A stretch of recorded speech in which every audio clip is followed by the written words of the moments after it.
Watch. TC Live speaks with USTA Player Development General Manager Martin Blackman. Melbourne, though in the end, 13th-seeded Anastasija Sevastova would beat 18-year-old Bianca Andreescu 6-3, 3-6, 6-2. This was a case where the journey was less the reward and more a form of punishment.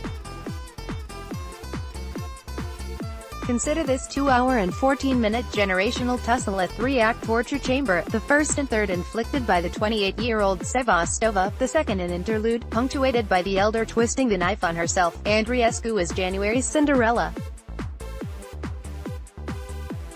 The Canadian had opened 2019 with a big splash in Auckland, coming out of the qualifying to earn 4 main draw wins, including over reigning Aussie champ Caroline Wozniacki and Venus Williams, before losing a 3-set final to Julia Gorges. That effort saw her ranking soar from 178 at the end of 2018 to what's now a career high of 106. This year's Australian Open is only the second time Andreescu has played in a major. "Everything is just clicking for me," said an enthused Andreescu today following her post-match ice bath. As you might expect, the bedrock of Andreescu's game is firepower. The two-handed backhand in particular is a bazooka, be it whipped cross-court or pounded deep down the line. Andreescu's service motion, though still rather mechanical, gives hopes of possibly eventually becoming a smooth delivery. And for much of this match, but tellingly, not all of it, Andreescu's overhead was excellent. Though in today's press conference she claimed she was good at changing the rhythm of a rally, as Andreescu develops, it will be intriguing to see how extensively she invests in variety in collaboration with linear artillery. Sevastova occupies a very different tennis country, perhaps even another planet.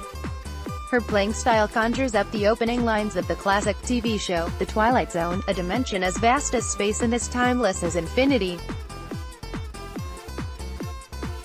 It's a middle ground between light and shadow, between science and superstition, and it lies between the pit of man's fears and the summit of his knowledge.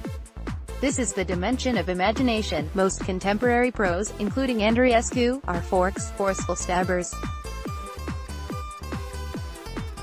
Sevastova wields the racket like a switchblade, adept at the carved slice, the delicate drop shot, the slashing forehand.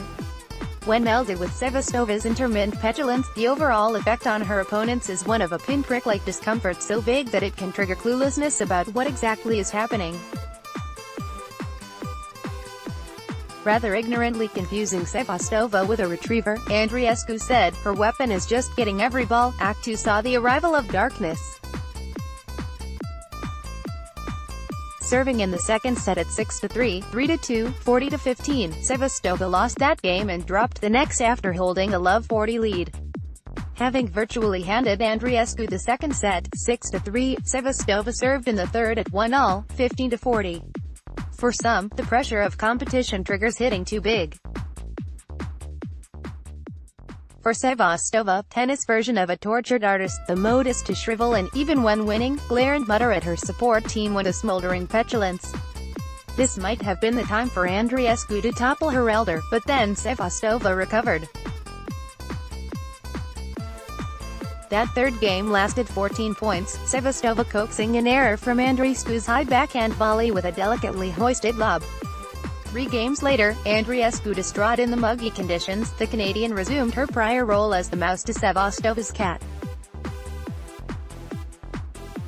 With Andreescu serving at 2-3, Sevastova didn't so much play the first point as conduct it. Drop shot, lob, crisp forehand winner. For this month's spell of the ball, pumpkin time had arrived cruelly, in the form of cramps in her right calf and hamstring. "I drank a lot of pickle juice," said Andreescu, but obviously it didn't help. A weary Andreescu dropped her serve to give Sevastova a 4-2 lead. Over the course of the third set, she'd eroded with the speed of a character in a Twilight Zone episode. "She was the stronger one today in the third set," said Andreescu. Some matches end violently. Not this one, which technically closed out with an Andreescu double fault and a routine down-the-line backhand winner. But in other ways, it had ended far earlier, in Sevastova regaining interest and gently applying the screws just tightly enough to help Andreescu become an accomplice in her own demise. Kick off each day of the 2019 Australian Open with Tennis Channel Live, reviewing the day's most important news and previewing the day's biggest matches. Watch live at 6 p.m.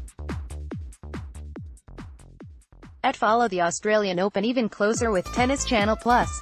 Go to 2 and subscribe now.